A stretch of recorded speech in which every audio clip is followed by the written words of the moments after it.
नमस्कार। आदर्श विद्या मंदिर द्वारा संचालित ऑनलाइन कक्षाओं में सभी भैयाओं का, बहनों का और अभिभावकों का स्वागत है। तो आज हम कक्षा 7 विषय विज्ञान पाठ 5 का पाठ नंबर 4 वार मंगलवार दिनांक 22 सितंबर 2020। तो यानी पिछले कालांश में हम पढ़ रहे थे यानी सूचकों के बारे में। किसके बारे में? सूचकों के बारे में। तो सूचक मैंने बताया था आपको, ये लिटमस पत्र होता है और हल्दी प्राकृतिक सूचक है और पुष्प की यानी गुड़हल के पुष्प की पंखुड़ियों से भी हमको एक प्राकृतिक सूचक तैयार किया जाता है। तो हमने इनके बारे में अध्ययन कर लिया था। तो देखिए, लिटमस पत्र क्या करते हैं, यानी अम्ल नीले लिटमस को लाल कर देते हैं।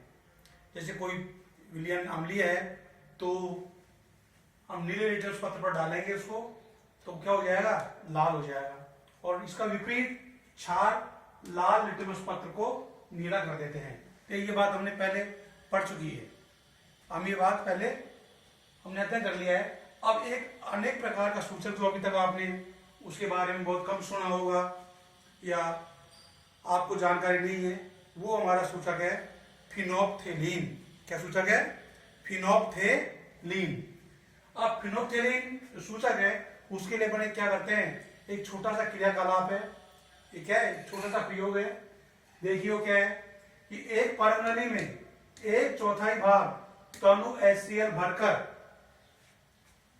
भर लेते हैं। यानी एक परनली के अंदर उसका 1/4 भाग तनु HCl भर लेते हैं और हम इसका रंग का, इस HCl का रंग नोट करते हैं, भाई रंग रंगीन है या कैसा है। तथा फिनोप्थेलीन के विलयन का रंग भी नोट कर लेते हैं। यानी जो हमने अम्ल भरा है परनली में उसका विलयन, और इस अम्ल में जो हम फिनोप्थेलीन सूचक डालेंगे, 2-3 बूंद डालेंगे, उसका रंग हम नोट कर लेते हैं। तो हमको पता चल जाएगा किस प्रकार रंग है। तो फिनोप्थेलीन के विलयन का भी रंग नोट कर लेते हैं। सूचक फिनोप्थेलीन की 2-3 बूंद अम्ल में डाल देते हैं तथा परख नली को धीरे धीरे हिलाते हैं। क्या करते हैं? परख नली को धीरे धीरे हिलाते हैं। तो अम्लीय विलयन में, अब ये विलयन क्या है? अम्लीय। अम्ल में हमने फिनोप्थेलीन सूचक डाल दिया, 2-3 बूंद डाल दी। और इस विलयन के अंदर हम ड्रॉपर की सहायता से क्षार डालेंगे। क्षार यानी NaOH की एक बूंद डालते हैं तथा परख नली को धीरे धीरे हिलाते रहते हैं। परख नली को धीरे धीरे हिलाते रहेंगे। क्षार की एक बूंद डाली, फिर परख नली को हिला दी, फिर क्षार की एक बूंद डाली, परख नली को हिलाते रहे। इस तरह हम बार बार डालते रहेंगे तथा NaOH की बूंद बूंद करके विलयन को तब तक डालते रहते हैं। यानी जो NaOH हमारा क्षार है उसकी विलयन की, उसकी बूंद बूंद करके उस विलयन को हम तब तक डालते रहते हैं तब तक जब तक कि उस विलयन का रंग गुलाबी ना हो जाए। अब इसमें उसका रंग गुलाबी हो गया। अब इसके अंदर क्या करेंगे? तनु HCl डाल देंगे गुलाबी रंग के विलयन में। तो तनु HCl की एक बूंद और डालते हैं तो हम देखते हैं कि विलयन जो गुलाबी था वो पुनः क्या हो जाता है? रंगीन हो जाता है। पुनः रंगीन हो जाता है। फिर इसके अंदर हमने NaOH की एक बूंद डालते हैं तो विलयन फिर गुलाबी हो जाता है। तो यानी अम्ल में फिनोप्थेलीन सूचक की उपस्थिति में अम्ल में अगर क्षार डाला जाता है तो विलयन का रंग गुलाबी हो जाता है। और उसी अम्ल के अंदर सूचक फिनोप्थेलीन है और उसमें क्या डाला जाता है कि एसिड अम्ल की बूंद डाली जाती है तो विलयन का रंग पुनः गुलाबी से रंगीन हो जाता है। इससे स्पष्ट है कि विलयन क्षारीय होता है तो फिनोप्थेलीन गुलाबी रंग देता है। अगर फिनोप्थेलीन उस विलयन के अम्ल में मौजूद था ही तो जैसे अगर क्षारीय डालेंगे तो उसका गुलाबी रंग हो जाएगा।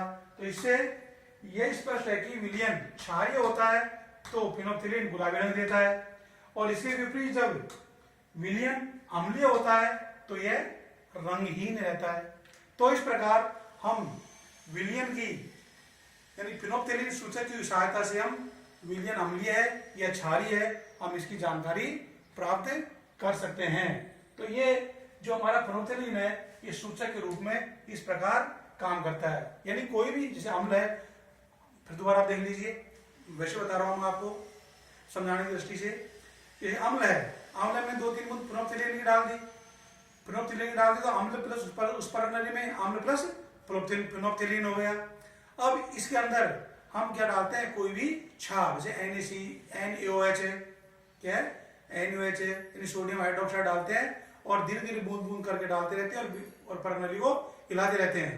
तो जब तक डालते रहते तब तक कि उसका रंग क्यों नहीं हो जाए, गुलाबी नहीं हो जाए। जैसे गुलाबी हो गया तो गुलाबी होते क्या होगा, उसमें क्षार की मात्रा को ये पता देगा, ठीक है ना। इसी प्रकार हम उसी विलयन फिर अम्ल डालेंगे, दोबारा अम्ल डालते हैं तो गुलाबी रंग क्या हो जाता है, गायब हो जाता है, गुलाबी रंग गायब हो जाता है। तो ये अम्ल ये होता है तो रंगीन हो जाता है और क्षारीय होता है तो ये गुलाबी रंग का देता है, ठीक है। इसी प्रकार यानी उदासीनीकरण अभिक्रिया, यानी किसी भी अम्ल विलयन में क्षारीय विलयन मिलाया जाता है, यानी किसी भी अम्लीय विलयन में जब क्षारीय विलयन में मिलाया जाता है तो दोनों विलयन एक दूसरे के प्रभाव को उदासीन कर देते हैं।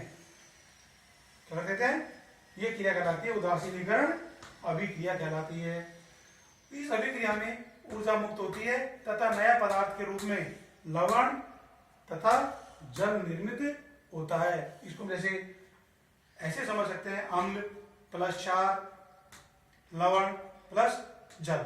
अब हम इसको जैसे अम्ल की जगह कोई NaCl HCl ले सकते हैं, क्या ले सकते हैं HCl, क्षारीय जगह NaOH, तो यहाँ NaCl लवण बन जाएगा और साथ में जल निकल जाएगा। रासायनिक दृष्टि से ये विक्रिया है, ये HCl ये अम्ल हो गया प्लस ये क्या हो गया, क्षार हो गया NaOH, तो ये लवण बन जाएगा NaCl प्लस H2O। तो ये उदासीनीकरण अभिक्रिया में ये विक्रिया होती है, अम्ल और क्षार की अभिक्रिया।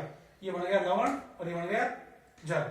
तो ये पाठ आज हमारा लगभग समाप्त हो गया है। अब इस पाठ के प्रश्नोत्तर अगले क्लास में कराएंगे।